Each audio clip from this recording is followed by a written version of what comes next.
League വീടുണ്ടാക്കി തന്നിട്ട് നിങ്ങളതിൽ താമസിക്കുന്നു എനിക്ക് തോന്നുന്നില്ല.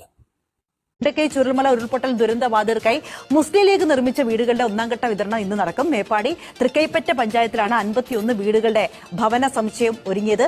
നോക്കുക, ആ വീടുകളാണ് നമ്മൾ ഈ കാണുന്നത്. സന്തോഷം അല്ലെ? ഇനി